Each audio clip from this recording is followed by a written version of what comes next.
Bismillahirrahmanirrahim. Alhamdulillah wassalatu wassalamu ala Rasulillah la haula wala quwata illa billah. Pemirsa dan pendengar Roja TV dan Radio Roja, muliakan Allah Subhanahu wa taala. Segala pujian syukur kepada Allah Subhanahu wa taala. Kembali di pagi hari Jumat ini kita dimudahkan Allah Subhanahu wa taala untuk melanjutkan pembahasan kita tentang faedah-faedah sejarah Islam. Salawat dan salam kepada Nabi kita Muhammad sallallahu alaihi wasallam. Semoga Allah Subhanahu wa taala sentiasa membimbing kita untuk istiqamah di atas sunnah beliau, bersemangat mempelajari, mengamalkan serta mendakwahkannya. Pemirsa dan pendengar rahmati Allah Subhanahu wa taala, pembahasan kita sudah sampai pada tahun yaitu 656 Hijriah, di mana adalah waktu keruntuhan Kerajaan Abbasiyah yang telah bahas sekilas pada jumpa kita pekan yang lalu, yaitu hari Jumat yang lalu. Telah kita jelaskan beberapa peristiwa-peristiwa yang penting di saat kejadian runtuhnya Baghdad, yaitu yang di mana peran utama yang menyebabkan jatuhnya Baghdad ke tangan Khalaqokan adalah yaitu pengkhianatan dari Perdana Menterinya Ibn Al-Qami dan didukung oleh Nasir At-Tusi, dua orang pengaruh dari tokoh Syiah Rafidah yang begitu licik, di mana mereka merancang sebuah makar yang membuat kaum muslimin mengalami sebuah bencana yang belum pernah terjadi dalam sejarah, sehingga para penulis sejarah menyebutkan lebih dahsyat dari segala hal kejadian yang terjadi di muka bumi dari bencana, sehingga disebutkan oleh para penulis sejarah bahwa belum pernah terjadi hadis alati tara syarruha wa amma daruha. Jadi disebutkan oleh para penulis sejarah di mana bahaya dan kehancuran yang ditimbulkan oleh pasukan Khalaqokan itu luar biasa sekali. Terbunuhnya lebih dari 1 juta kaum muslimin dan hancurnya segala kebudayaan kekayaan kaum muslimin di kota Baghdad, dan begitu pula hancurnya kekayaan ilmiah, karangan para ulama, karya para ulama, buku-buku yang luar biasa, perpustakaan. Nah, itu semuanya sehingga semuanya dibakar, bahkan ada yang dibuang ke Sungai Tigris.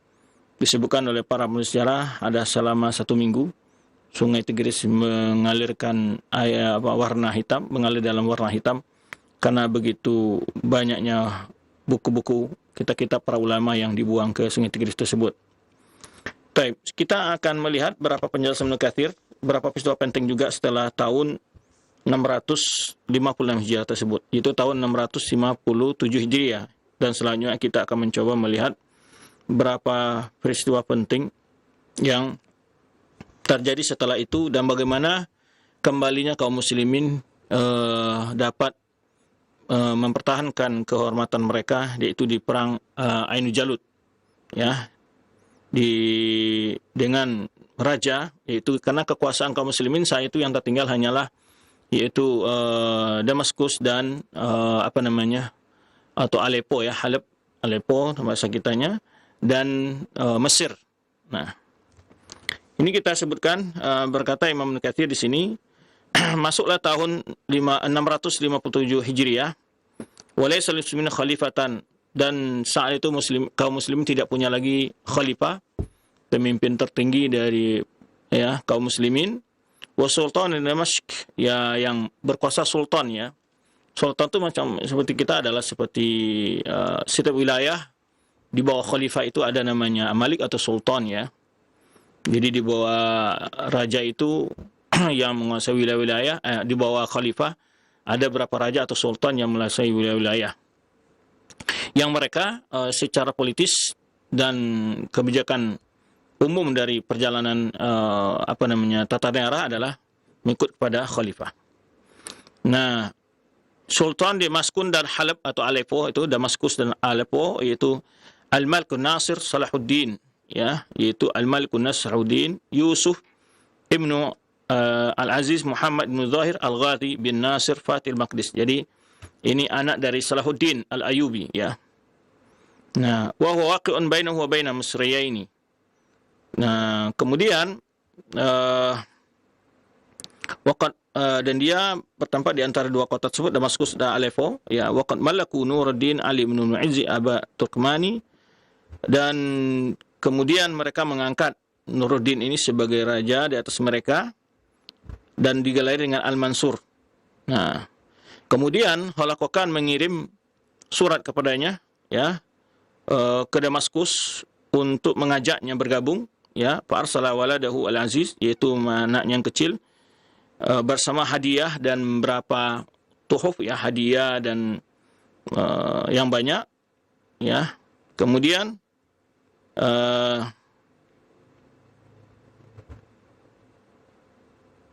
ketika Raja Damaskus ini tidak, atau gubernur atau sultan ini tidak menerima tawaran tersebut, ya, maka mulailah Hulagu Khan ini merasa dilecehkan, merasa direndahkan. Nah, dengan itu mereka melakukan siasat untuk menguasai kota Damaskus. Nah, di sini disebutkan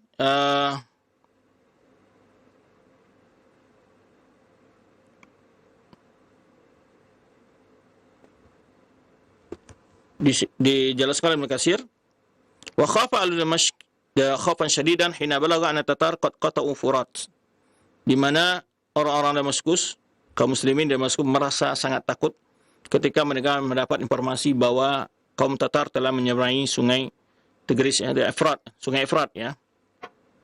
Maka kebanyakan mereka pindah atau lari, ya, katsir minhum ila diyar fasara katsir minhum ila diyar Misriyah. Mereka hijrah ke Mesir, ya, berlarian ke Mesir pada zaman saat dingin sekali, ya. Wa mata katsir minhum wa nuhbiya akharun. Jadi, dan juga kebanyakan mereka ada yang meninggal, dan juga di antara mereka ada yang sempat ditangkap oleh pasukan Tatar. Ketika Hulagu Khan masuk ke daerah Syam dengan tentaranya, ya, itu yang mana Syam ini sekitar 1 tahun setengah tidak mampu ditaklukkan oleh mereka. Maka Hulagu Khan mengirim anaknya namanya Ashmut, ya. Maka mereka dapat menguasai Damaskus, ya.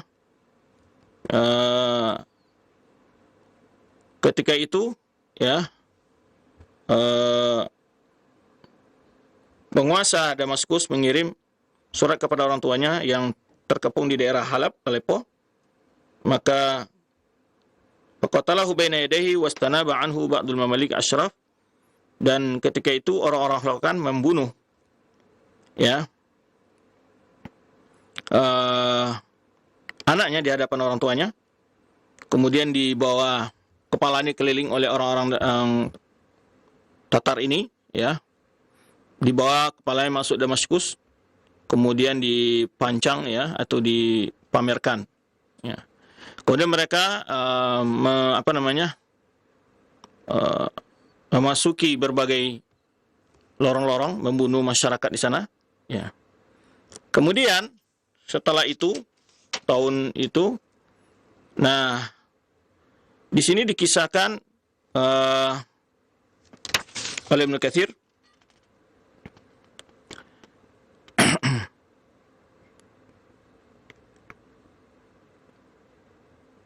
ketika orang Tatar telah menguasai negeri Jazirah dan Harran lainnya dalam tahun ini, qad jaza Ashmut bin Hulagu Khan Furat, ketika anaknya Hulagu Khan tadi, Ashmut tadi, mampu masuk menyerang ke daerah Syam, yaitu di antara daerah Damaskus dan Aleppo atau Halab, ya. Ketika itu para qadhi mengadakan pertemuan, yaitu waqad hadha qadhi diyar Misriyah Badruddin Sinjari, seorang ulama, dan Syekh Izzuddin Abdus Salam. Para ulama melakukan rembuk, itu, ya. Wa afadul kalam fi ma yata'allaq bi akhdhi syai'in min amwalil 'amah li musalatil jundi. Ketika itu penguasa Mesir dan beberapa pejabat tinggi saat itu bermuasyarah dengan para ulama tentang untuk meminta iuran atau sumbangan kepada masyarakat untuk membantu peralatan angkatan perang gitulah, Musatilujun, pasukan tentara. Dan yang menjadi pedoman saat itu adalah apa yang dikatakan oleh Syekh Izzuddin Abdus Salam yang telah kita sebutkan sedikit kemarin. Dia menyebutkan, kata Syekh Izzuddin, idza lam yakun fi baitil mal syai'un, memang kalau tidak ada lagi kas negara, ya, wa anfaqtum khawasad dhahaba wa ghairaha min nizina, dan berbagai kekayaan-kekayaan yang simpanan dari para pejabat negara sudah digunakan oleh mereka untuk persiapan menghadapi biaya perang ini. Wa tasawaitum antum wal ama fil malabis, kemudian juga kalian artinya samalah dengan orang-orang umum dari sisi pakaian semuanya, kecuali bedanya dengan sisi memiliki alat tempur saja. Itu kata Imam Al-Izz Adis Salam, ya. Itu Imam Izzuddin Abdus Salam. Baik. Kemudian, walam yaqalil jundi syai'un siwa farasihi allati yarkabuha. Dan tentara tidak memiliki harta kecuali kuda yang dia tunggangi. Sa'ahu syai'in min amwalin nas fi daf'il ada. Maka ketika itu bolehlah meminta sumbangan kepada masyarakat umum untuk melawan musuh yang sedang menyerang kaum muslimin. Dan juga dalam fatwa beliau menyebutkan, apabila musuh menyerang negeri kaum muslimin secara tiba-tiba atau dengan kekuatan yang besar, maka semua rakyat wajib mempertahankan negaranya, wilayahnya. Nah, namun di sini beliau menyebutkan jangan sampai dana masyarakat ditarik, tetapi pejabat-pejabat negara masih punya simpanan. Nah, ini yang belum maksud. Jadi sama-sama kalian bersama rakyat hidup susah, ya. Jangan kalian hidupnya bersenang-senang, ya, dengan tetap memiliki berbagai kemewahan, lalu untuk membeli alat-alat alutsista, alat tempur, peralatan perang, kalian pungut dari masyarakat. Ini suatu pelajaran sebetulnya bagi penguasa. Bagaimana adab dan bagaimana ketentuan bahwa mengambil harta rakyat itu kapan dibolehkan. Maka jika tidak demikian, maka itu merupakan kezaliman yang pada di akhirat kelak penguasa-penguasa yang mengambil harta rakyatnya tanpa alasan syar'i, mereka akan dihisab dengan tindakan dan keputusan mereka tersebut. Ini perlu diwaspadai. Terutama pemungutan pajak yang tidak jelas, yang berlipat-lipat kepada rakyat, itu sangat menyusahkan mereka, dan ini suatu pertanggungjawaban. Maka ada hukum pajak di dalam kajian para ulama fuqaha menyebutkan, ya, dan itu disebut adalah al-muqs, pungutan namanya. Ya. Nah, para ulama memberikan syarat-syarat kapan boleh negara untuk melakukan pungutan tersebut. Nah, dengan syarat diantara yang disebutkan ini, keterangan melalui apa yang dijelaskan oleh Izzuddin bin Abdus Salam ini, seorang ulama besar, ulama Syafi'i yang masyhur ini, yaitu pertama, bila negara tidak punya simpanan lagi, tidak ada lagi persiapan dalam kas negara, dan juga, ya, semua pejabat-pejabat, ya, tidak memiliki simpanan-simpanan untuk diri mereka. Ya, tidak ada yang khusus-khusus melebihi daripada orang biasa. Maka tasawaitum antum wa ama fil malabis wa alatil harb. Kata beliau, tidak ada beda kalian dengan orang-orang biasa kecuali hanya dari sisi memiliki alat tempur saja. Nah. Kemudian tentara tidak memiliki kecuali hanya kudanya saja. Nah, di sini beliau memberikan fatwa dibolehkan bagi penguasa untuk meminta iuran dan memungut iuran dari masyarakatnya. Li'annahu idza dahama al-'adu wajaba 'ala an-nasi kafatan an yadfa'uhum bi amwalihim wa anfusihim. Kata beliau, Imam Izzuddin bin Abdus Salam ini menyebutkan, apabila musuh menyerang, ya, maka wajib atas semua penduduk, ala nasi kafatan, semua penduduk wajib untuk melawan mereka, ayyadfa'uhum, dengan harta dan dan jiwa mereka. Nah, ini yang disarankan oleh Syekh Izzuddin Ibnu Abdussalam ketika berembuk. Ini satu pelajaran juga bagi kita, di mana bahwa ulama adalah mempunyai peran penting di dalam menjadikan solusi-solusi masalah bangsa dan negara. Ya, kalau kita lihat sejarah dalam pendirian bangsa kita, tidak sedikit peranan para ulama yang menggerakkan kaum muslimin untuk menyumbang harta dan jiwa raga mereka demi untuk melawan para penjajah dan yang atau pemberontak dan segala macamnya yang membuat yang melakukan tindakan-tindakan yang menjajah negara kita. Saat meraih kemerdekaan, tidak sedikit pengorbanan dari para ulama dan murid-murid mereka dalam memperjuangkan kemerdekaan ini. Baik. Kemudian setelah itu ada bangkitnya, yaitu Malikul Muzaffar Al-Qutuz. Ini terkenal dengan Qutuz dan Baybaris. Ya. Jadi panglimanya Baybaris, rajanya Qutuz. Qutuz ini adalah, pertamanya dia adalah sebetulnya adalah namanya Saifuddin Qutuz ini. Dia itu sebagai pembantu di sebuah kerajaan di Mesir. Lalu karena Raja Mesir meninggal dan diangkatlah anaknya masih kecil.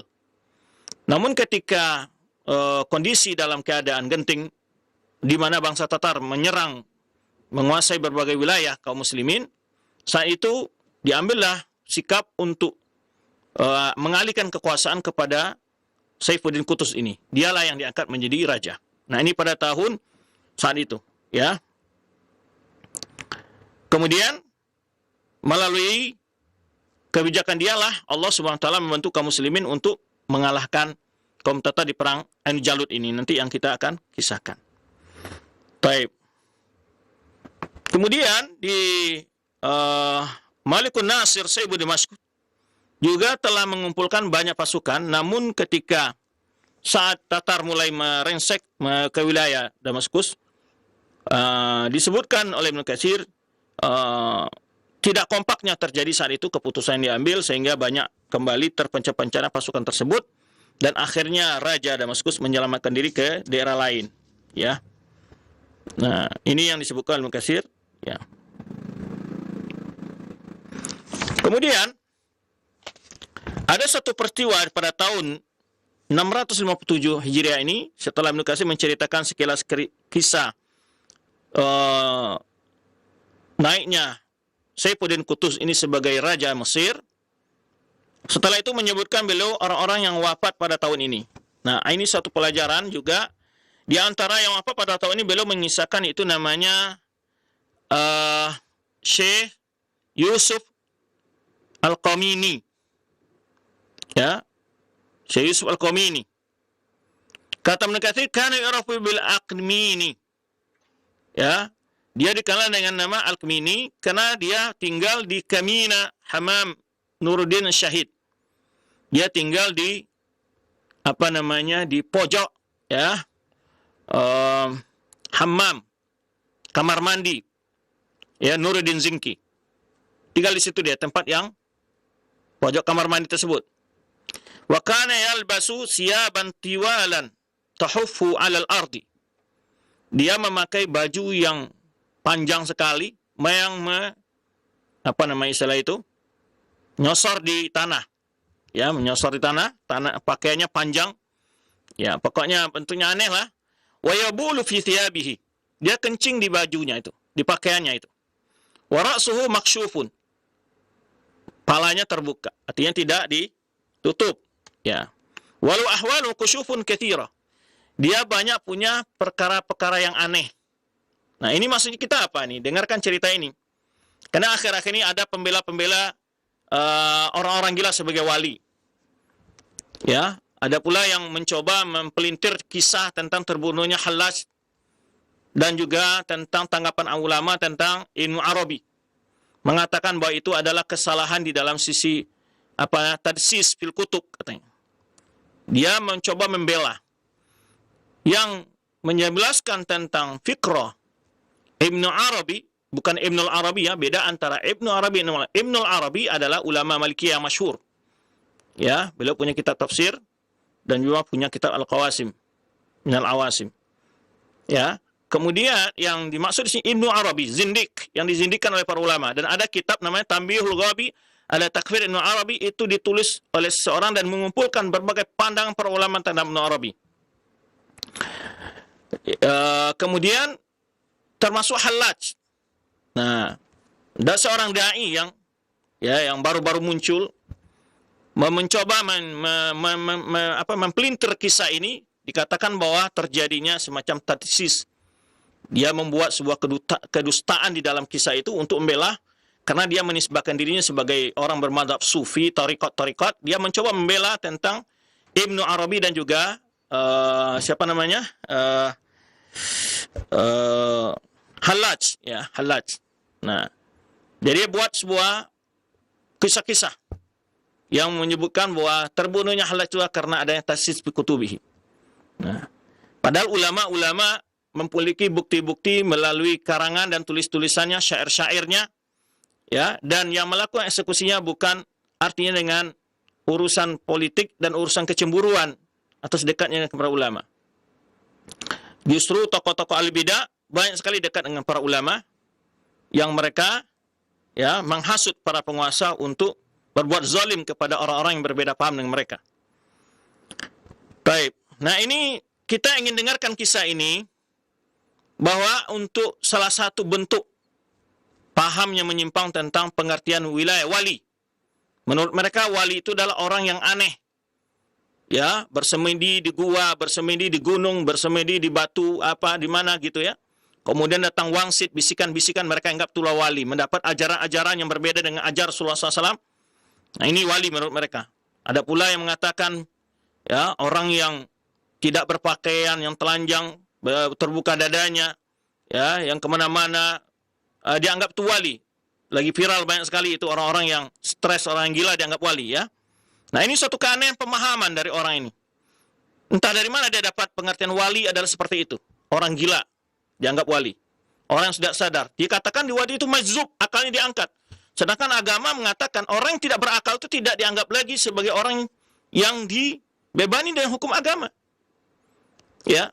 Maka dianggap karena saking takwanya dia dekat kepada Allah, akalnya majzub. Ini filsafat dari mana dapat pengertian seperti ini, pengertian wali? Tidak ada yang lebih mulia dari para sahabat, wali-wali. Adakah orang-orang wali yang lebih afdal daripada Abu Bakar dan Umar, Utsman, Ali? Para sahabat diberi kabar masuk surga 10 orang oleh Rasulullah SAW secara langsung. Ya. Afdal ummiya mereka. Ya, Umar terkenal dengan banyak firasat-firasat. Apakah wali itu adalah orang-orang yang nyeleneh, yang keluar dari aturan-aturan agama? Nah, di sini sebutkan ada orang di saat itu yang terkenal juga nih, diwalikan oleh orang saat itu. Dia pakaian yang panjang, kencing di pakaiannya, dan kepala yang terbuka, walau ahwal kusyuf katsira. Punya perkara-perkara yang aneh dia. Ya. Karena disebutkan oleh para ulama seperti Ibnu Al-Jauzi dalam Tablis Iblis bahwa seorang yang sudah kotor, seseorang yang sudah tidak mandi, tidak makan, atau dia dan itu memang jin dan setan senang dengan mereka. Maka setan akan memberikan sesuatu yang aneh pada mereka. Nah, di sini disebutkan dalam Katsir, dia punya kusyuf. Nah, kan dia istilah juga dipakai kusyuf. Dibukalah baginya hijab. Ada juga seorang profesor mengatakan bahwa Imam Ghazali setiap mau menulis hadis dalam Ihya Ulumuddin itu dia bertemu Nabi. Subhanallah. Sejak kapan ada para ulama hadis mengatakan bahwa hadis bila dia dapat dalam mimpi adalah suatu hadis yang sahih? Bertemu Nabi umpamanya. Dan juga banyak sekali keanehan-keanehan sekarang orang-orang yang mencoba merusak keilmian yang telah dimapankan oleh para ulama dalam masalah apa dependensi hadis sahih, apa syarat hadis sahih, ya. Nah, oleh sebab itu kalau kita tidak belajar banyak sekali sebetulnya hal-hal yang akan merusak akidah dan pemahaman kita agama ini. Dia disebut oleh Katsir dan wa kana katsir minal awam wa ghairihim ya'taqidun salahu wa wilayatahu. Nah, kata makasih kebanyakan dari orang-orang awam dan lain mereka, ya bukan orang awam juga, sebagian ustaz-ustaz mungkin ya, kiai-kiai ya, ya'taqidun salahu, menganggap dia ini orang soleh, wa wilayati, seorang wali. Nah, wa dzalika lanam la ya'lamuna anna kusyufa qad tasdur minal mu'min wal kafir. Yang demikian itu kata mereka itu karena mereka tidak tahu bahwa khusyuk itu bisa terdapat seorang mukmin atau kafir, dan kafir bisa. Karena setan yang memberikan informasi tentang hal-hal yang gaib kepada dia. Ya. Gaib itu yang gaib nisbi yang diberikan oleh dia. Ya, seperti Ibnu Sayyad kata Ibnu Katsir. Ibnu Sayyad ini terkenal seorang penyihir, ya. Wa minal birri wal fajr, baik orang baik dan orang yang kotor, orang berdosa, orang yang kotor, orang yang keji. Jadi khusyuk itu bukan standar kesolehan seseorang. Kalau dia punya khusyuk, kalau punya dia peristiwa luar biasa, itu standar, enggak. Kenapa? Karena peristiwa-peristiwa luar biasa itu bisa dilakukan oleh orang-orang yang tidak beriman sekalipun. Bahkan Dajjal memiliki peristiwa yang luar biasa. Bisa menghidupkan orang, ya, dilihatkan oleh dia, bisa disuruh bumi tumbuh-tumbuh, ya. Dan banyak sekali peristiwa-peristiwa yang luar biasa dimiliki oleh Dajjal yang membuat orang tertipu dengan kebohongan dan kekafirannya. Demikian pula setan dan jin membantu, ya, penolong-penolongnya dari manusia yang bodoh untuk membuat orang-orang lain sesat dan kafir. Nah, diberikan oleh dia berbagai hal-hal yang dapat menipu kepada orang-orang yang tidak mengerti akidah.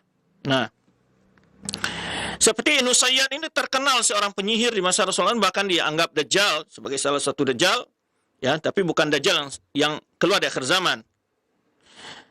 Kemudian fala budda min ikhtibari sahibil hal bi kitab sunnah. Kata Ibnu Katsir, kalau ada orang punya perkara-perkara yang aneh-aneh, luar biasa, maka diuji dengan kondisinya dengan sesuai enggak dengan aturan Al-Quran dan Sunnah.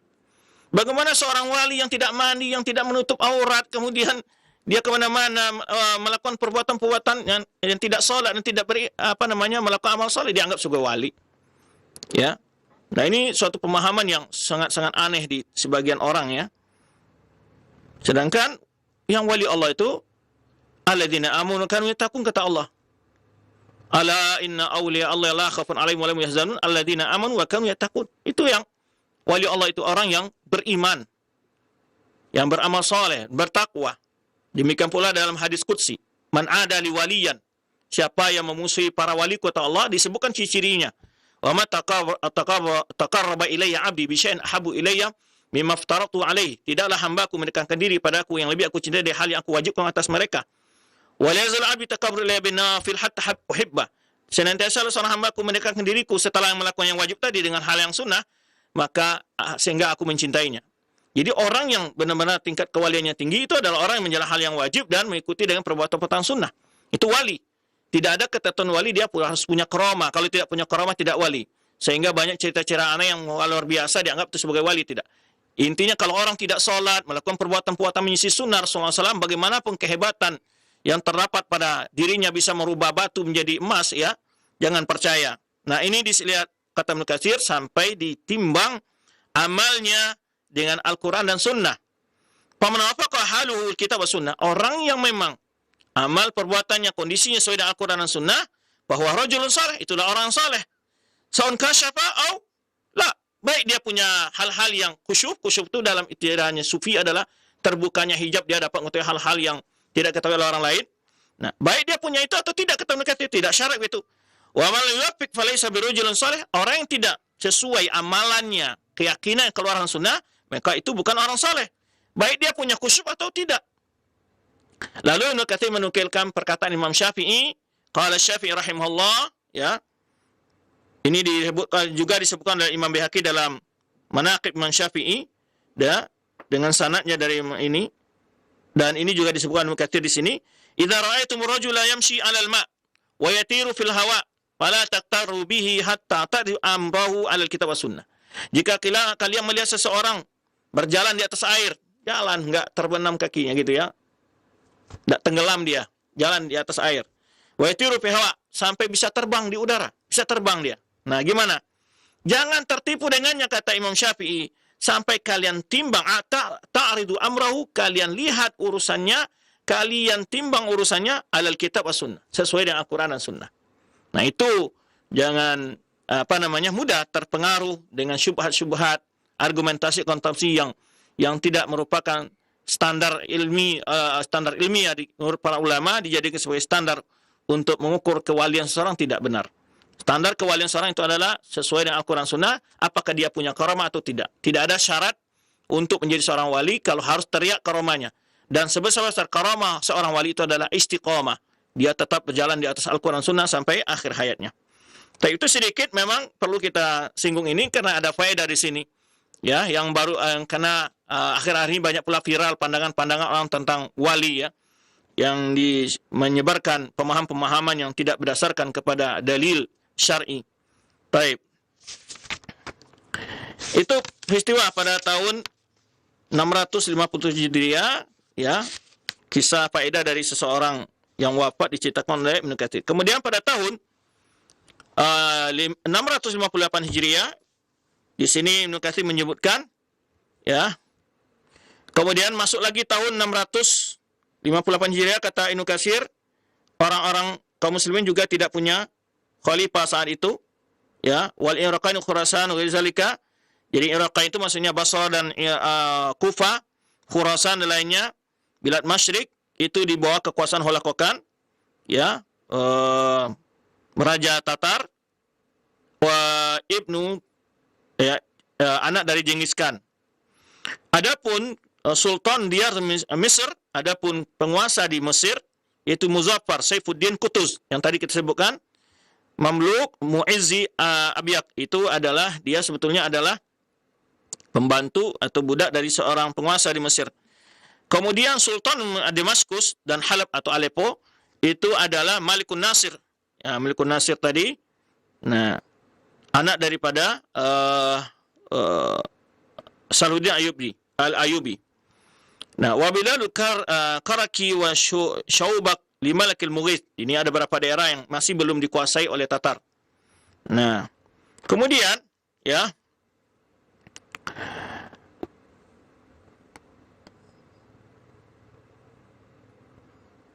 setelah itu kata Ibnu Katsir, wa bayna an-nasu ala hadhil hal, ketika manusia dalam kondisi seperti ini, waqad tawatar akhbar biqasdi Tatar bilad Syam. Datang berita yang menyebar bahwa bangsa Tatar mulai menguasai sebagian daerah Syam. Nah, ketika bangsa tentara Mongol ini ya, yang dipimpin oleh rajanya Holakokan melewati Sungai Efrat ya, ala Jusir Amiluha, mereka buat sendiri jembatan untuk melewati Sungai Efrat tersebut sampai mereka masuk kepada Aleppo, Halab ya, pada tanggal 2 Safar tahun 658 Hijriah. Lalu mereka mengepungnya selama 7 hari ya, kemudian mereka kuasai tanpa perlawanan. Wa ghadaru bihim, mereka melakukan penipuan kepada masyarakat sana. Faqatalu min ahliha khalqan la ya'lamu illallah. Semua penduduknya dibunuh, kata Ibnu Katsir, yang tidak tahu jumlahnya kecil Allah Subhanahu wa taala. Dawanahabul amwal wa sabbun nisa wal atfal. Mereka mengambil, merampas semua harta-harta dan menawan wanita-wanita dan anak-anak. Wajara ai qarim mimma jara ala ahli Baghdad. Terjadi di kota Aleppo ini, kata beliau, mirip seperti mana yang terjadi di Baghdad sebelumnya. Fajasu khilal diyar, mereka jelajahi ya, wa ja'alu aizzata ahliha azillatan. Mereka menjadikan kemuliaan penduduknya menjadi hina. Ya. Kalau kata Ibnu Katsir, fa in kadzalika yaf'alun fa inna lillahi wa inna ilaihi raji'un. Kemudian wa tamna alai wa amtana'at alaihim qal'atuha syahran. Jadi ada suatu benteng pertahanan yang tidak mampu mereka buka. Summa tasalamuha bil aman. Kemudian akhirnya juga menyerah, ya. Wa kharaba aswar al-bilad, mereka hancurkan pagar kota tersebut, ya. Sehingga kata Ibnu Katsir, wa baqat Halab ka'anna himarun ajrab. Kota Aleppo, kata Ibnu Katsir, seperti itu keledai yang sedang sakit, ya, tidak bisa bergerak, terhampas, ya.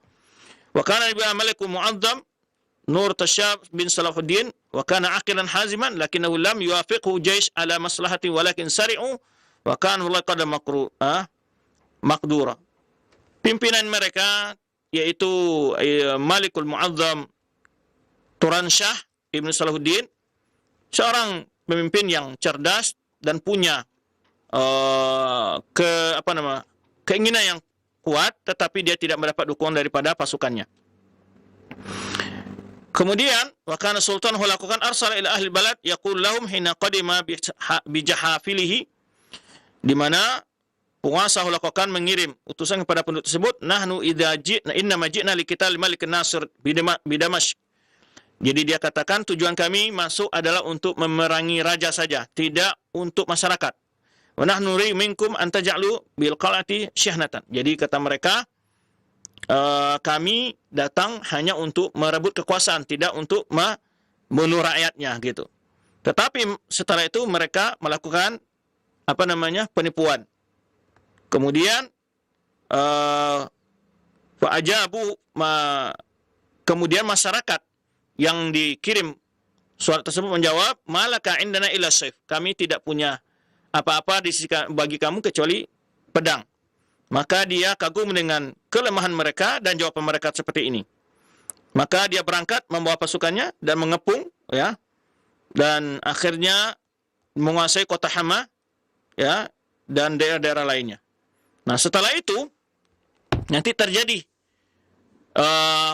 perlawanan di daerah Ain Jalut, ya, antara pasukan Tatar dan pasukan Muslimin. Disinilah kembalinya bernapasnya kaum Muslimin dapat menyelamatkan diri dari kekejaman bangsa Tatar tersebut atau bangsa Mongol tersebut. Ibnu Katsir menceritakan, ya, bagaimana mereka menguasai Damaskus dan hilangnya kekuasaan mereka dari Damaskus, ya, secara cepat, kata Ibnu Katsir. Di mana Allah akan mengirim pasukan ke Aleppo atau Halab bersama pimpinan yang tertinggi, yaitu anaknya namanya Qutbughanun, ya, Qutbughanun nama anaknya. Mereka datang ke Damaskus pada akhir bulan Safar, lalu mereka menguasai tanpa ada perlawanan, ya. Kemudian bal talaqahum kibaruha birruhbi wasa'a. Akhirnya para orang-orang pada takut menerima dengan tokoh-tokoh kabilah terpaksa menerima dengan secara terpaksa mereka menyerah. Akhirnya Holakokan memberikan keamanan pada orang-orang tersebut. Lalu dibacakanlah keputusan itu di lapangan namanya Midan Akhdar. Lalu ketika manusia merasa aman, ya, tidak ada pembunuhan, ya, akhirnya namunnya Allah SWT aminan nasu ala wajalin, manusia masih tetap khawatir akan ada suatu penipuan, ayaqdiru kama fu'ila bi ahli Halab, sebenarnya mereka lakukan terhadap penduduk Aleppo yang mereka menipunya. Kemudian namun tiba-tiba, ya, akhirnya mereka juga melakukan tindakan sebagaimana di kota Aleppo sebelumnya. Mereka membunuh, mereka habisi, tidak peduli dengan wanita, orang tua, segala macam semua mereka habisi, dan kota-kota mereka yang bisa mereka ambil, yang tidak mereka bakar. Nah, kemudian, dan itu dibantu pula oleh salah satu tokoh orang-orang Nasrani, bangsa Tatar ini ketika menguasai Damaskus ini, ya. Wa fi aliha majanik mansubatun wa hal syadidah fa ahdarat Tatar majanik tuhmal ala ajalin wa khuyulun tajruha. Mereka membawa menjanik itu senjata yang dilemparkan, yaitu terkenal, ya, senjata modernnya dulu orang adalah menjanik namanya. Kalau mirip sekarang seperti bom lah, ya, atau semacam rudal gitu. Senjata yang paling modern saat itu dipakai menjanik, dia di mana dinyalakan api lalu dilemparkan dengan alat tertentu yang menjangkau jarak yang cukup jauh, begitu. Nah, itu dibawa dengan memakai kuda-kuda dan wahum rakibun alal khail, mereka menaiki kuda, dan senjata-senjata mereka dibawa dengan banyak sekali rombongan abqar, para yaitu dibawa oleh sapi-sapi gitu, ya, sapi yang diberi pedati lah bahasa kitanya. Kemudian dilemparkanlah para menjadi itu kepada benteng-benteng sebelah barat. Wahadamu hitan katsira, mereka hancurkan begitu banyak sekali bangunan-bangunan, ya. Dan mereka ambil batu-batunya dipakai alat untuk merusak, ya, menyerang benteng-benteng, ya, seperti serangannya lemparan-lemparan menjadi itu, kata Ibnu Katsir, kalmatari mutadarik, seperti hujan yang tidak putus-putusnya, ya. Fahadamu katsir min a'aliha wa syurafatiha, dan mereka menghancurkan bangunan-bangunan, ya, benteng-benteng, ya. Watada disukut, semuanya hancur berjatuhan. Kemudian setelah itu disebutkan di sini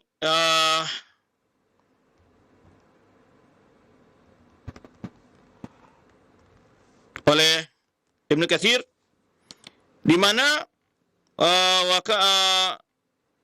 ada amir mereka namanya Ilsiban, ya, itu adalah orang yang bekerjasama dengan orang Nasrani. Maka berkumpullah para tokoh-tokoh pastor Nasrani saat itu, ya, mereka ikut membantu dan mereka ikut melakukan penyerangan dan pembunuhan terhadap kaum muslimin, dan mereka seketika merayakan kemenangan, mereka membawa salib yang begitu besar dan menyuruh orang-orang ketika melewati salib tersebut untuk sujud, ya. Wa yadhumuna dinal Islam, mereka mencela agama Islam dan orang-orang Islam, ya. Wa awani fiha khamrun, dan mereka membawa galon-galon yang isinya khamar, dan mereka tidak melalui pintu masjid kecuali mereka siramkan khamar tersebut.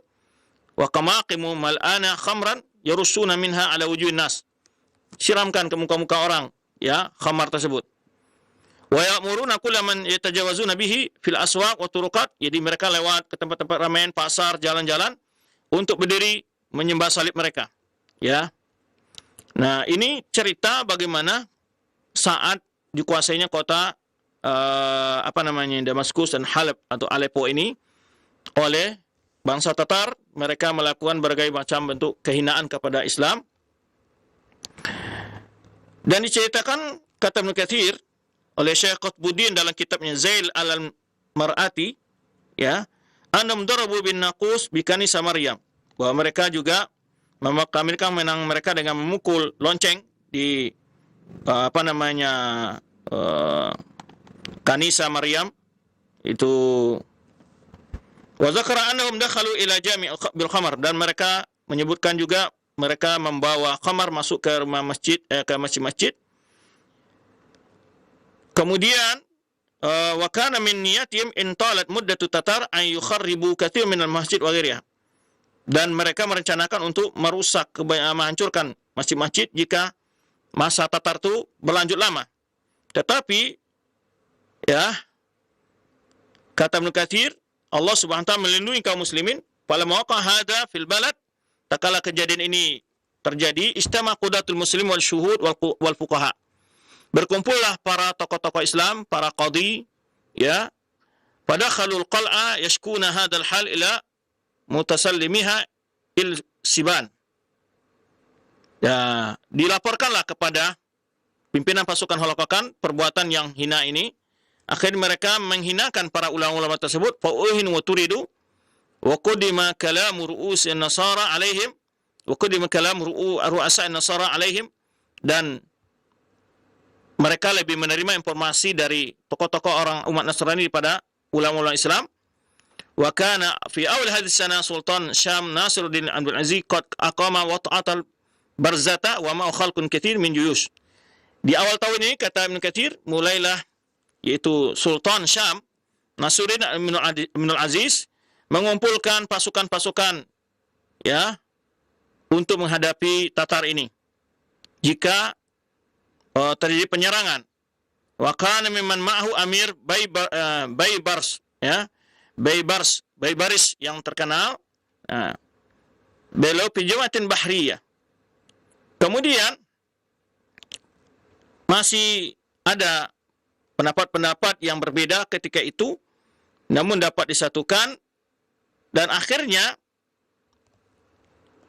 bersatulah mereka pada 10 terakhir bulan Ramadan pada tahun ini, yaitu pada tanggal 27 Ramadan, atau, ya, Fama madha illa salastu ayyam, tidak terjadi selama 3 hari kecuali datang kabar gembira dengan pertolongan kaum muslimin di atas bangsa Tatar di Ainun Jalut, ya.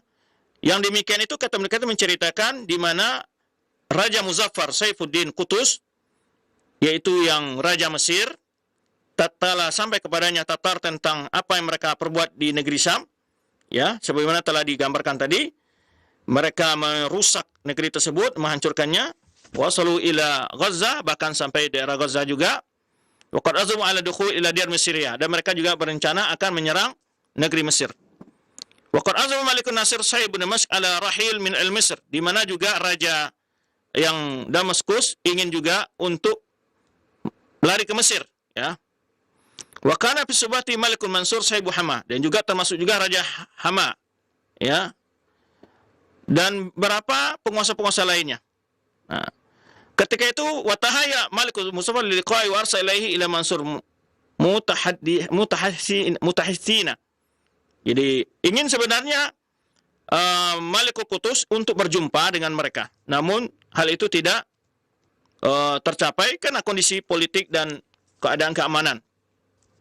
Lalu mereka meringkas di sini, wal mas'al Muzaffar lama balau maka min amri Tatar, tatkala sampai kepada Raja Muzaffar tentang kekejaman bangsa Tatar di negeri Syam, wa anu azimu ala dukhul ila diyar Misriya, bahwa mereka berencana untuk melanjutkan penyeburan mereka ke negeri Mesir, ya, di Syam.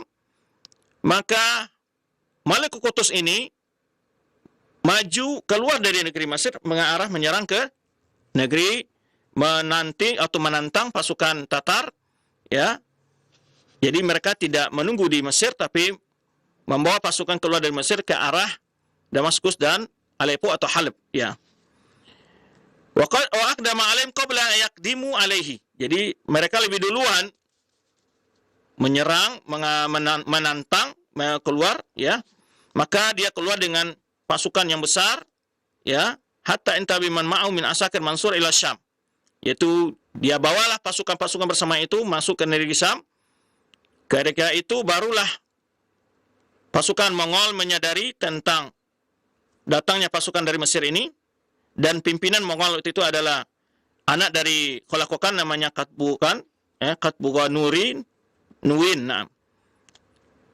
Kemudian ketika itu, ya, dia minta pendapat para tokoh-tokoh dari negeri Hims, ya. Nah, maka mereka memberikan pendapat untuk, ya, bertemu dengan Malik Muzaffar.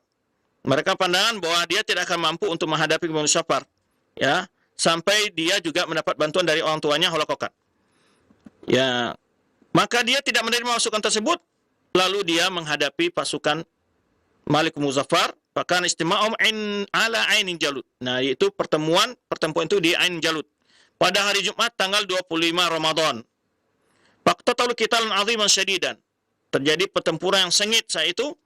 Fakanat nusra walillahi hamd lil Islam wa ahli. Ringkat cerita kata Ibnu Katsir, alhamdulillah saat itu Allah Subhanahu wa taala memberikan kemenangan kepada kaum muslimin. Di Ain Jalut ini panglimanya Baybaris yang terkenal, ya, dan juga raja adalah Malikul Qutus. Baik.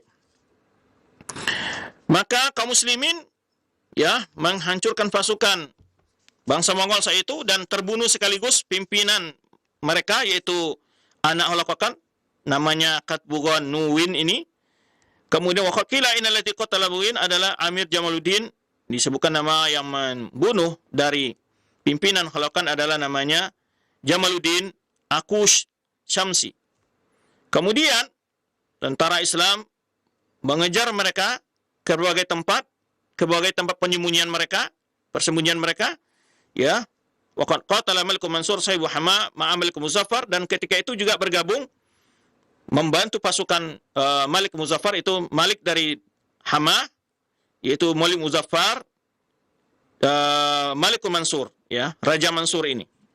Kemudian juga wakana Amil Faris Ad-Din Akhtar Musta'rib wakana Atabik Askar waqad usira bin Jamatin, dan di mana pimpinan-pimpinan di sini disebutkan oleh Ibnu Katsir pasukannya, nama-namanya, ya. Kemudian ditangkap, ya, ditawan jumlah yang sangat besar dari pasukan dari Holokokan ini, ya, Holokokan. Kemudian Malik Muzaffar menyuruh semuanya dihukum pancung. Wasta'mana Ashraf sahibu Hama wa kana ma Tatar, dan ada namanya Ashraf, seorang tokoh dari Himis, daerah Himis, ya, yang sebelumnya dia memihak kepada Tatar. Ya, yang dia dijadikan sebagai naiban oleh Huraqan di daerah Syam. Maka Malik Muzaffar memberikan jaminan keamanan untuk dia, dan dia dikembalikan ke Hims. Baik. Kemudian Malik Muzaffar juga mengembalikan Hama kepada Al-Mansur, ya, rajanya sendiri sebelumnya.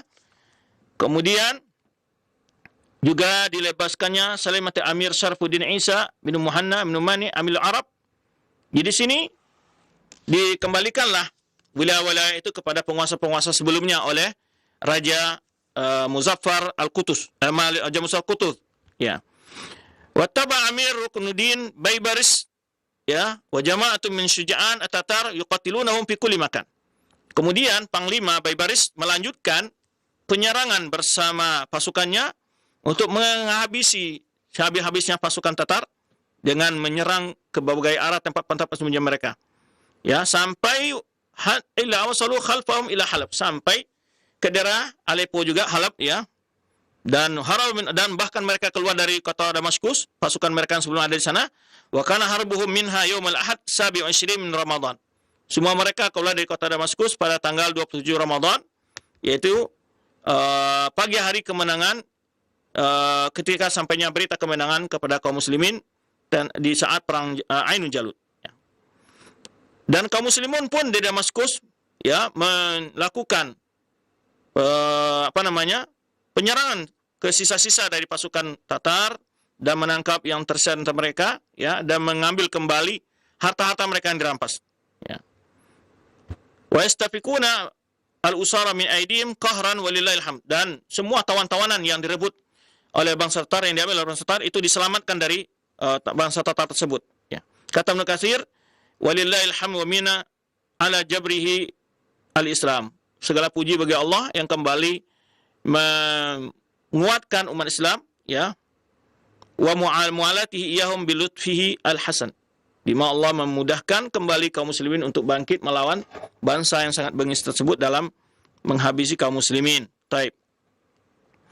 Wa ja'at bidzalikal bisyara as-sara fajawabathum basyair min al-qal' al-mansura wa farihal mu'minun yawma idzin min nasrillah farhan syadidan.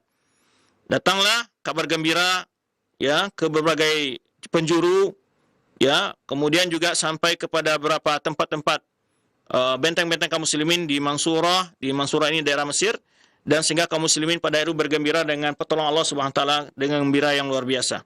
Ya, wa ayyadallahu Islam wa ahlahu ta'idan. Ketika itu Allah kembali, ya, memberikan kemenangan, kejayaan kepada Islam dan pemeluknya.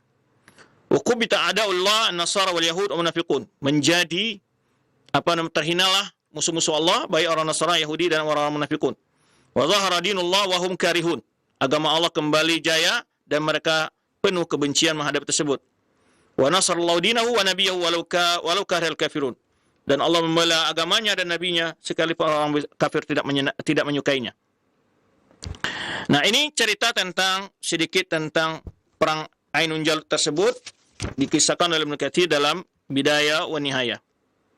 Nah, kemudian dilanjutkan oleh Ibnu Katsir di sini, tatkala, ya, Malik Muzaffar ini dengan tentara-tentaranya dapat menaklukkan pasukan Tatar di Ainul Jalut ini, ya. Dan ketika itu wadakhala Dimashqa fi ubbahatin azimatin wa farihan nasu farhan syadidan. Jadi di mana hari kemenangan itu kaum muslimin merayakannya, dan berkunjunglah Malik Muzaffar Qutus ke Damaskus juga, ya.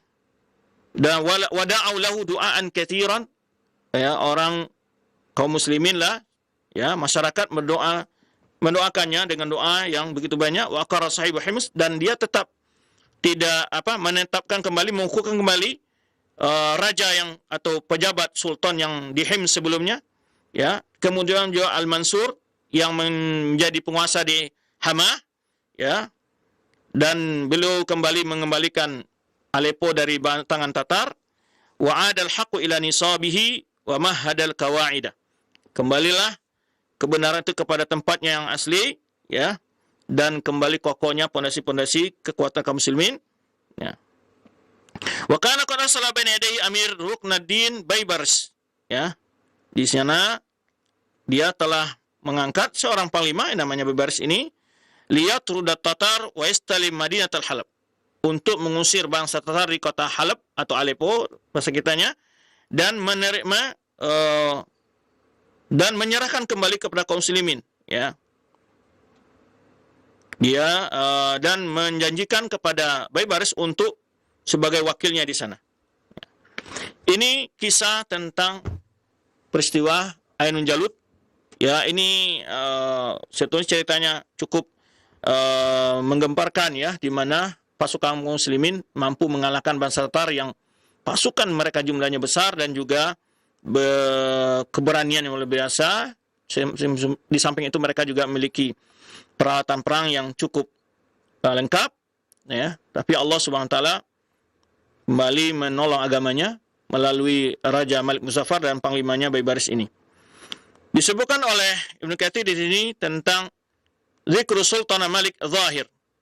Jadi cerita tentang kekuasaan Malik Zahir, ya, ada wahwal Asad ad-Dari al-Baibars. Di mana ketika setelah Malik Muzaffar ini terbunuh dalam kembali ke Mesir, dan setelah itu diangkatlah Malik Qutus sebagai raja pengganti dari Malik Muzaffar ini. Nah, ini diceritakan sini bahwa setelah Malik Qutus tadi, Nasir Qutus terbunuh, maka kekuasaan berada di tangan Baibars, dan itulah melanjutkan pertahanan kaum muslimin, ya. Disebutkan oleh Ibnu Katsir, wa kana syahman suja'an, di mana dia seorang yang, syahman ini artinya bahasa kitanya memiliki kepribadian yang teguh dan pemberani. Allah Subhanahu wa taala, ya, aqamahu lin-nasi li siddati hijai ilaihi fi hadzal waqti syadid. Kata Ibnu Katsir, Allah Subhanahu wa taala mengangkatnya bagi manusia ketika manusia sangat membutuhkan, ya, orang seperti dia dalam kondisi yang sedang genting tersebut, ya, wa amril asir, dan kondisi yang sangat sulit. Wa kana awalan qad laqaba nafsu bi Malik Qahir. Sebelumnya dia memiliki gelar Qahir, kemudian dia ganti karena gelar tersebut diberikan masukan oleh wazirnya, oleh menterinya. Orang yang bergelar dengan Al-Qahir selalu mengalami kegagalan kuasanya, imma dibunuh atau dia dipecat. Nah, maka diceritakan oleh dia, falam tatulla ayyamu hatta aquli ausumila. Diceritakan di sini, wa man talaqa bihi Qahir mu'tadid, dari kekuasaan Bani Abbasiyah, dia terbunuh bahkan diracun. Kemudian dia gantilah gelarnya dengan Al-Malikul Zahir, ya. Kemudian dia mulai menata kekuasaannya di Mesir, ya. Wa kana Sultan Hulakukan lamma balagu majara ala jaishihi, ketika Hulakukan mendapat informasi kekalahan pasukannya di Ainun Jalut, ya, dia mengirim jama'atan katsiratan min jaishi ila biladi Syam lista'iduhu. Dia mengirim kembali pasukan besar ke negeri Syam untuk mengembalikan negeri Syam ke tangan dia dari kekuasaan kaum muslimin, tentara kaum muslimin. Fahila bainahu wa baina ma yashtahun.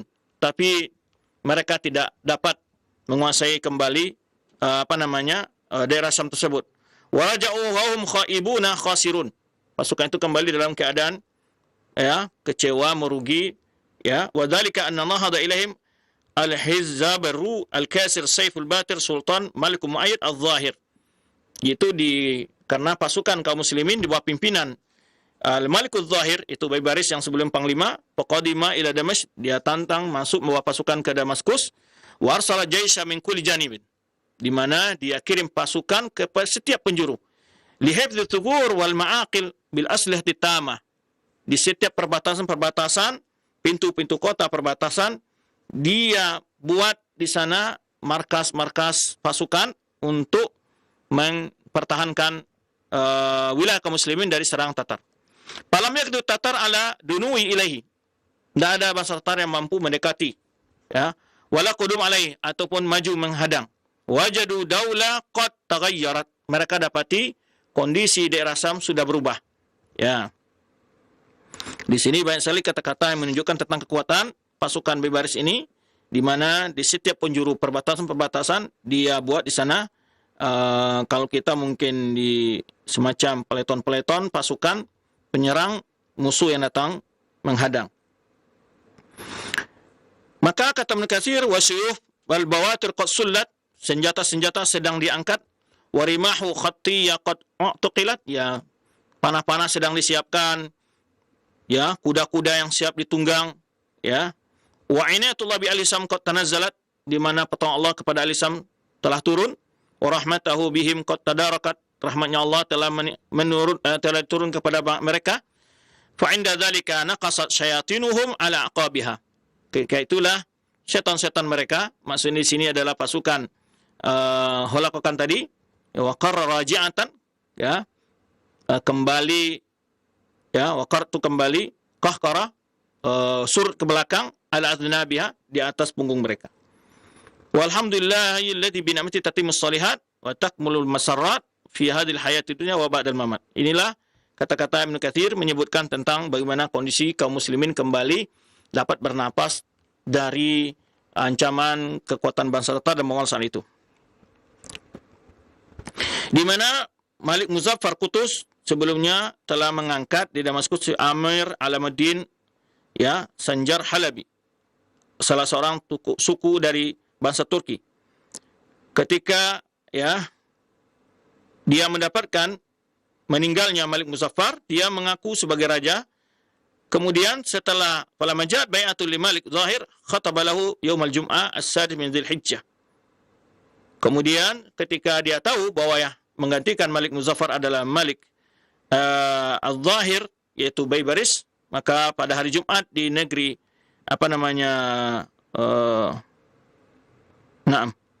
Damaskus, di kota Damaskus, kembali khutbahnya pertama untuk Mujahid, yang kedua untuk Malik Al-Zahir. Kemudian dicetaklah mata uang dengan nama mereka berdua, ya summartafa al-mujahid min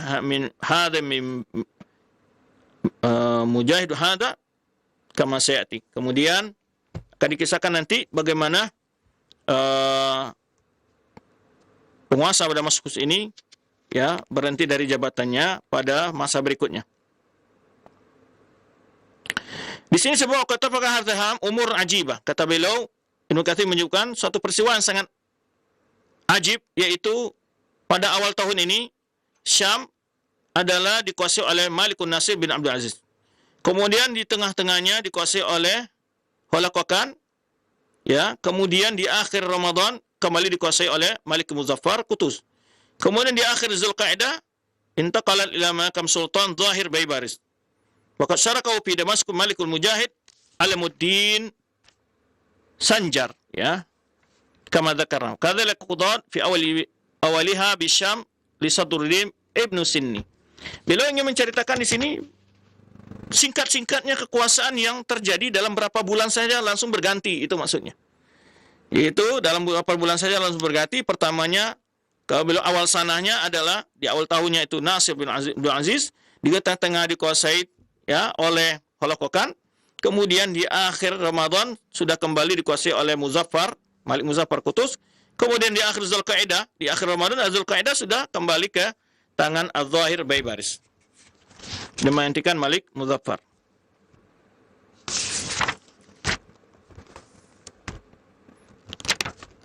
Baik, setelah itu di sini Ibnu Katsir menceritakan ya tentang kehebatan dari Malik Qutus bin Abdullah Saifuddin Turki ketika dia wafat pada tahun 658 Hijriah ini. Ini cukup panjang, waktu kita tidak mengizinkan, ya.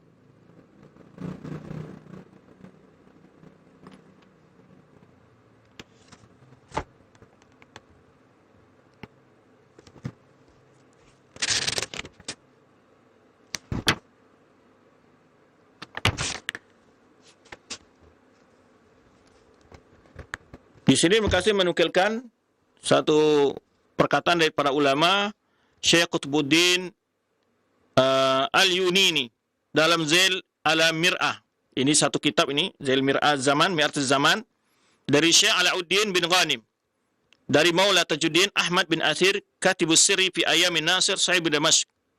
Itu seorang pencatat, sekretaris di masa kerajaan An-Nasir yang penguasa Damaskus.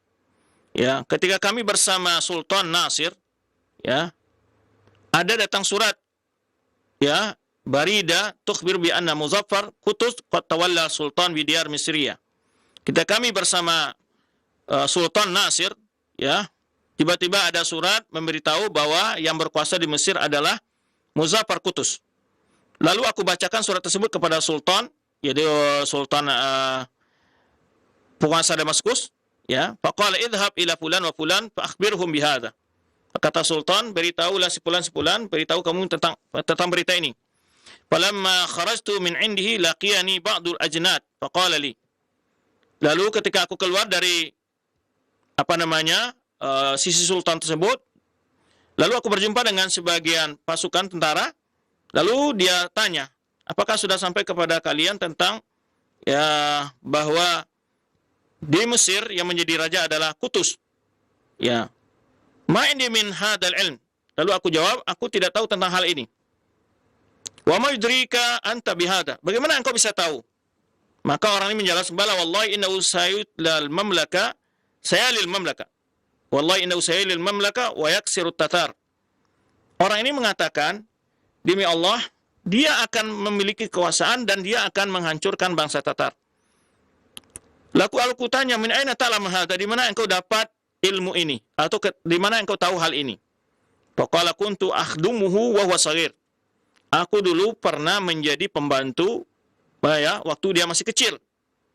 Ya, akhdumuhu, aku yang mengurusnya waktu kecil, itu maksudnya. Jadi dia waktu kecil, wa alaikum malun katsirun. Dia punya waktu kecil tuh banyak kutu di badannya, ya, di rambutnya gitu, ya. Fakuntu aflihi wa uhinuhu. Aku olok-oloknya, ya. Lalu dia berkata kepadaku suatu hari, ya, Aishi turidu an u'tika in malaktu diyar Misriya. Dia berkata kepadaku, apa yang engkau inginkan seandainya aku nanti menjadi raja di Mesir ini? Faqultu anta majnun. Aku katakan engkau ini gila, ya. Faqala laqad ra'aitu Rasulullah sallallahu alaihi wasallam fil manam wa qala li anta tamliku diyar Misriya wa taksirut tatar. Dia mengatakan, aku bermimpi melihat Rasulullah SAW dalam mimpi dan berkata padaku bahwa engkau akan menguasai Mesir dan akan menghancurkan bangsa Tatar. Ya. Maka Rasulullah SAW hakun la syak fi. Ungkapan Rasulullah ini benar dan tidak ada keraguan dalamnya. Faqultu lahu hina idzin wa kana shadiqan. Ya. Faqultu lahu hina idzin wa kana shadiqan uridu minka imrata 50 farisan. Imara 50 farisan. Ya, waktu itu aku langsung katakan pada dia, aku ingin nanti menjadi pemimpin 50 pasukan berkuda. Faqala na'am, maka dia katakan iya. Qala Ibnu Athir menyebutkan pada maqala li hadza qultu hadi kutubu misriyin bi annahu qad tawalla sultana. Ya, Ibnu Athir menyebutkan, aku sampaikan pada orang ini bahwa telah sampai suratnya bahwa dia telah berkuasa sekarang di Mesir. Wallahi la yaksiranna tatar. Lalu orang tadi mengatakan, sungguh Allah, ya, demi Allah, dia akan menghancurkan bangsa Tatar. Fakana kadzalika maqala, maka terbuktilah seperti apa yang diungkapkannya. Ini satu cerita tentang masa kecilnya Malik Qutus, ya, dan juga suatu cerita mimpinya. Wallahu alam tentang kebenaran mimpi ini, tapi Mendekati menukilkan cerita ini dalam kitabnya. Yang penting Allah SWT, ya, menunjukkan kebesarannya melalui pertolongan Malik Qutus dalam menghadapi pasukan Tatar saat kaum muslimin dalam keadaan lemah, di mana-mana kaum muslimin telah mengalami kekalahan ketika menghadapi bangsa Tatar ini. Namun Allah SWT ingin mengangkat, ya, kejayaan kaum muslimin melalui seseorang yang aslinya dia seorang hamba sahaya, kemudian dia yang ketika Raja Mesir umurnya masih belum cukup, ya, masih remaja, artinya masih kecil, akhirnya dia mengusulkan dirinya untuk menggantikan sebagai raja, dan setelah itu dia yang mengatur pasukan kaum muslimin dalam menghadapi bangsa Tatar. Wallahu a'lam bishawab, itu yang dapat kita bahas dalam pembahasan kita kali ini. Sebagai faedah adalah di mana Allah Subhanahu wa taala kadang-kadang memberikan cobaan kepada kaum muslimin, namun kaum muslimin tidak akan pernah terhinakan selamanya sampai Allah Subhanahu wa taala mengangkat seseorang yang melalui tangannya dikembali ke kejagaan Islam. Demikian wallahu a'lam bishawab. Kita kembali kepada al-akh yang memandu kita dari studio Cilengsi. Nah, baik, syukuran jazakallahu khair atas materi yang telah disampaikan oleh Al-Ustaz di kesempatan pagi menjelang siang ini. Mudah-mudahan bisa mengambil faedah untuk kita semua dan ilmu yang bermanfaat. Bagaimana beliau telah menjelaskan kekalahan dari tentara Tatar yang kelanjutan pembahasan di pekan yang lalu, di mana kaum muslimin mendapatkan kekalahan oleh kaum Tatar. Baik, selanjutnya kami buka sesi interaktif, sesi soal jawab bagi Anda para pemerhati roja sekalian yang ingin bertanya. Anda bisa mengirimkan pertanyaan di nomor layanan pesan WhatsApp. Dan alhamdulillah sudah ada beberapa yang masuk. Kami ajukan langsung saja. Yang pertama, Assalamualaikum warahmatullahi wabarakatuh. Ya Ustaz, mengenai pemimpin yang zalim, mohon penjelasannya mengenai hadis. Terkadang Allah membantu kaum muslimin melalui pemimpin yang zalim. Sahihkah hadis tersebut, dan jika sahih mohon penjelasannya, karena jika dilihat apakah mungkin Allah membantu kaum muslimin melalui pemimpin yang zalim, bagaimana caranya? Nah, mohon penjelasannya.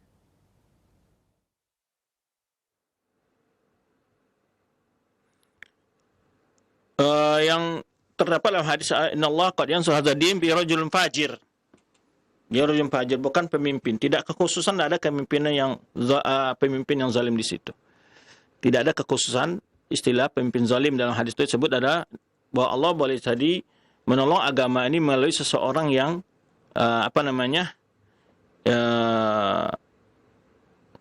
zalim, ya, fajir atau tidak soleh artinya. Ya. Bisa saja Allah menolong melalui hal itu.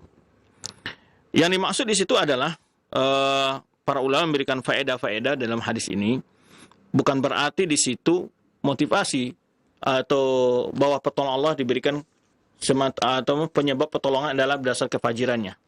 Dimaksud adalah di mana pertolongan Allah itu ketika kaum muslimin sedang dalam keadaan lemah, ya, maka bisa saja Allah memberikan pertolongan itu kepada mereka dalam kondisi yang sedang dizalimi atau sedang mereka dalam kondisi yang sedang tertekan dengan kondisi tersebut. Jadi tidak maksud di situ bahwa sebab pertolongan Allah atas kezalimannya, tidak. Ya. Dan ini ada beberapa cerita yang dibahas oleh para ulama, ya, yang di pemimpin-pemimpin yang berani. Dan ini di antara hal yang dibahas oleh para ulama ketika pemilih memimpin, ketika dalam kondisi dunia sedang bertempur, berperang, banyaknya penindasan-penindasan, apakah pemimpin itu dicalonkan orang yang taat beragama, seorang yang alim dalam agama, atau seorang yang pintar dalam siasat perang? Gitu. Apakah dalam orang yang pintar dalam bersiasat perang? Maka para ulama menyebutkan bahwa yang arjah, yang lebih kuat adalah ketika dalam kondisi negara butuh kepada seorang pemberani, walaupun dia tidak zalim walaupun dia tidak soleh secara ketaatannya, ya, secara ketaatan pribadinya, ya, tetapi dia adalah dapat memberikan manfaat secara umum kepada orang banyak karena sedang dibutuhkan, maka ulama memberikan pendapat di sini bahwa yang lebih afdol adalah ketika yang memikul tanggung jawab itu adalah yang sesuai dengan kemampuannya, ya. Adapun kesolehannya adalah kembali kepada dirinya sendiri, itu diantaranya. Tapi la syakka tidak ada perbedaan para ulama. Yang menjadi pemimpin itu adalah orang yang soleh dan orang yang lebih tahu tentang siasat, menjaga negaranya, memajukan negaranya, memimpin negara, pastilah.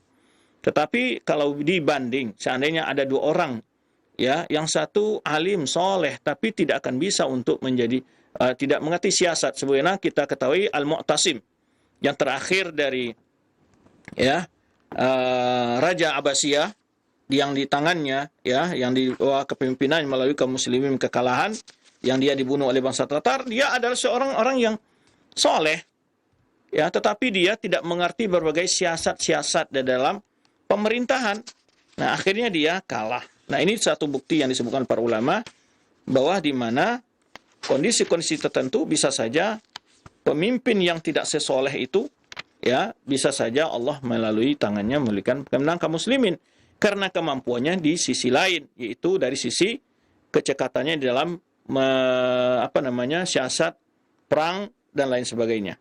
Jadi Al-Mu'tasim umpamanya dia orang soleh sebenarnya, ya, orang baik, jujur dan segala macamnya. Tapi dia juga dipengaruhi oleh bawahannya dan dia tidak mengerti bagaimana siasat-siasat, ya, di yang dari bawahannya, ya, informasi berbagai dia terlalu percaya. Kemudian siasat bagaimana menghadapi musuh dia juga tidak mengerti karena belum terlalu lama, ya, kedewasaannya masih belum tinggi, mapan. Akhirnya dia tidak mampu menghadapi bangsa Tatar. Padahal ayahnya telah menyediakan pasukan yang siap, yaitu 100.000, ya, 100.000 kalau nggak salah disebutkan Mukatsir. Namun secara perlahan pasukan 100.000 itu dikurangi perlahan-lahan, dipecah perlahan-lahan atas usulan dari New Al-Qami ini. Bahkan sampai disebutkan Mukatsir, para tentara itu yang jual sayur di pasar-pasar. Ketika sudah kurangnya pasukan kaum muslimin, saat itulah dia memberikan kesempatan kepada bangsa Tatar untuk menyerang, membuka jalan bagaimana cara masuk ke kota Baghdad. Nah, ini bukti bahwa pemimpin itu tidak dilihat dari kesolehan semata, tapi juga dilihat dari sisi kemampuannya untuk manajerial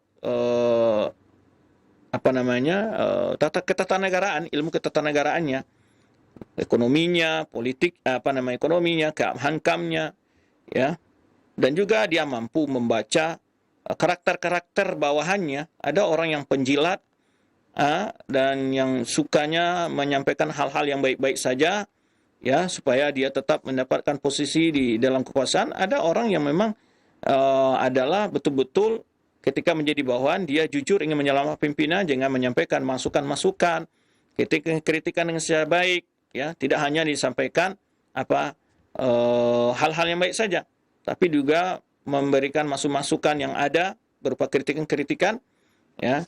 Nah, ini yang dimaksud diantaranya di alasan ulama tentang maksud hal seperti itu, ya, bukan motivasi bahwa salah satu sebab pemenang itu adalah kalau pimpinnya zalim, bukan. Maksudnya boleh saja satu kali di kondisi-kondisi kaum muslimin yang sudah kehabisan jalan akal, bisa saja Allah membela agamanya dengan dalam keadaan transisi tersebut dengan seseorang yang tidak seorang taat, tapi Allah berikan kemenangan melalui tangannya. Wallahu a'lam bishawab. Nah, baik, syukuran jazal khair atas jawaban Al-Ustaz. Demikian untuk yang bertanya, dan selanjutnya kami berikan satu penelpon, satu kesempatan di layanan telepon. Silakan, jika sudah terhubung, silakan langsung. Halo. Iya, halo, assalamualaikum. Waalaikumsalam warahmatullahi wabarakatuh. Dengan Bapak siapa, di mana? Dari Mayoya, Mbak Ustaz. Di mana? Di Pamekasan. Pamekasan. Nah, silakan. Silakan langsung. Mayoya. Ya, silakan dikecilkan terlebih dahulu, Pak, volume televisinya, mohon maaf. Ya. Kalau mendengar keterangan Pak. Terima kasih. Terima kasih, Pak. Bentar. Iya, sudah, silakan, Pak. Kalau mendengar keterangan tadi, yang orang Islam boleh memilih pemimpin, katakan menurut pendengaran saya boleh memilih pemimpin Islam. Jadi kalau di Indonesia jangan salahkan orang Islam itu memilih pemimpin yang di luar Islam, begitu, Ustaz. Bagaimana? Terima kasih, Ustaz. Maksudnya bagaimana? Ya, jadi kalau begitu orang Indonesia yang Islam boleh-boleh saja memilih orang-orang yang di luar Islam, begitu maksudnya. Menurut Bapak atau menurut siapa? Ya, menurut saya. Oh, begitu. Ya. Iya. Baik. Begitu, Ustaz. Assalamualaikum warahmatullahi wabarakatuh. Waalaikumsalam warahmatullahi wabarakatuh. Nah, silakan, Ustaz.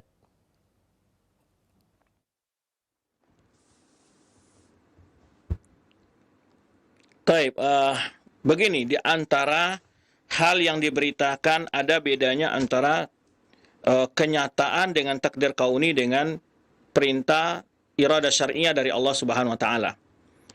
Umpamanya itu adalah kenyataan yang mungkin satu saat dialami kaum muslimin, bisa saja. Ya, agama ini ditolong Allah SWT melalui orang yang tidak soleh. Tapi bukan berarti bahwa tidak soleh itu sebab pertolongan Allah. Jangan disalahpahami. Bukan berarti hadis itu motivasi untuk memilih orang yang tidak baik di dalam menjadi pemimpin.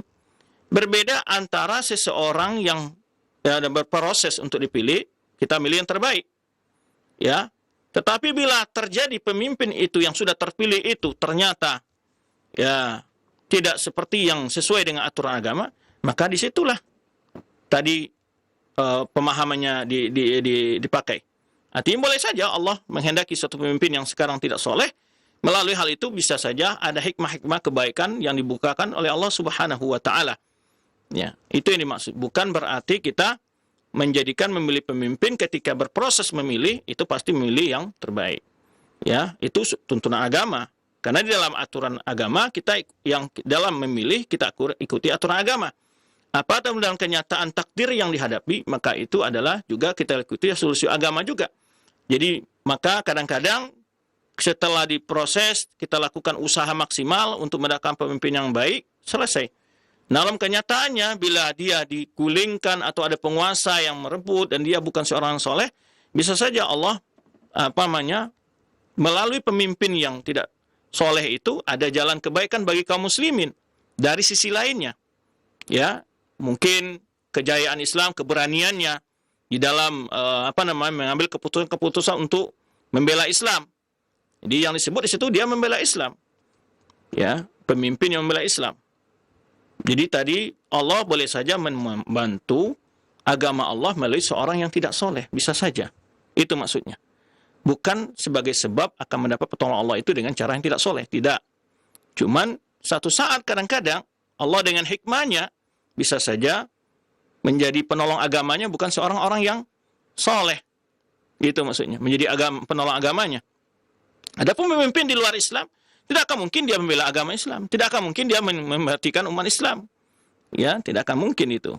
Karena sudah jelas Allah jelaskan, walan tarda ankal yahudu walan nasara hatta tattabi'a millatahum. Allah sudah jelaskan ya bahwa tidak akan pernah orang Yahudi Nasrani itu merasa redha terhadap kalian. Ya, sampai kalian mengikuti pola pikir mereka, agama mereka, budaya mereka. Itu sudah jelas dalam Al-Qur'an. Siapa yang mau mengecualikan dari hal itu? Ya. Maka oleh sebab itu dalam memilih pemimpin situ enggak satu pun ulama membolehkan kalau dalam hal memilih sebagai seorang muslim ya, kita bicara sebagai aturan Islam. Bukan dalam paham liberal. Kita adalah menyampaikan di sini bagaimana tuntunan Islam. Jadi bukan paham radikal maksudnya, ya. Dipahami ini radikal ini. Karena sekarang radikal kalau orang tidak memilih pemimpin yang dua agama dianggap radikal. Ini kamus radikal dari mana? Pemaham radikal seperti apa ini paham seperti ini? Seorang pemeluk agama pasti dia akan memilih pemeluk agamanya untuk menjadi pemimpinnya. Itu sudah normal, pemikiran yang normal itu. Kalau ada pemeluk agama memilih di luar agama sebagai pemimpin, ini orang yang tidak normal dan beragama. Ya, bahkan dalam PPKU tidak normal dia. Orang yang normal itu pasti dia berkeyakinan pemeluk agamanya lebih dipercaya untuk mengemban tugas yang akan mensejahterakan agama dan umatnya, pasti itu. Nah, oleh sebab itu tidak ada satupun ayat dan hadis yang membolehkan seorang muslim mengangkat pemimpin di luar agamanya. Tidak ada satupun, dan itu ijma' para ulama. Ya, ijma' para ulama bahwa seorang pemimpin itu, seorang muslim wajib memilih pemimpin yang satu agama, sama agama dengan dia. Ya, kalau kita mau kupas dalilnya sangat panjang dalil-dalil tentang hal itu, banyak sekali ayat Al-Qur'an demikian. Ya. Baik. Jadi tidak bisa dipahami seperti yang dipahami oleh Bapak tadi, ya, bahwa boleh saja dipahami boleh memilih pemimpin di luar Islam. Ya, kalau kita bicara secara agama Islam, ya, itu tidak ada pun satu dalil yang membolehkan umat Islam mengambil pemimpin dari luar agamanya. Ada seorang tokoh di negeri kita ini berhujah dengan pendapat Syaikhul Islam Ibnu Taimiyah menjelaskan bahwa Allah akan menolong agama kafir, orang kafir, negara kafir yang adil dan atas agama Islam yang zalim. Itu dia jadikan sebagai dalil boleh memilih pemimpin yang non-muslim. Ini tidak dalil. Ketika itu Syaikhul Islam ingin menunjukkan betapa peran keadilan itu sangat penting. Maka oleh sebab itulah Rasulullah SAW membolehkan kaum muslimin untuk hijrah ke Habasyah walaupun pemimpinnya bukan orang muslim. Kenapa? Karena keadilan di situ. Tapi bukan berarti di sini bahwa seorang muslim dijadikan kalau dia tidak adil. Yang maksudnya di sini seorang muslim memilih pemimpin kaum muslimin yang adil. Itu yang dimaksud. Ya. Jangan dibolak-balik cara pemahaman yang dijelaskan para ulama tentang hal ini. Wallahu a'lam bishawab. Nah, baik, syukran jazakallahu khair atas jawaban dan penjelasan Al-Ustaz. Mudah-mudahan bermanfaat untuk kita semua. Dan kami ingin mengajukan beberapa pertanyaan kembali, namun waktu yang ada tidak memungkinkan Ustadz, karena waktu yang tersedia sudah habis dan mungkin ada hitam yang dapat disampaikan untuk para pemirsa sekalian. Nah, silakan Ustadz.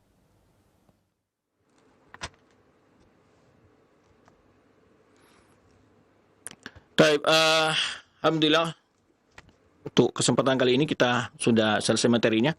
Memang materinya agak panjang, jadi agak susah memilih hal-hal yang pas untuk disampaikan ya.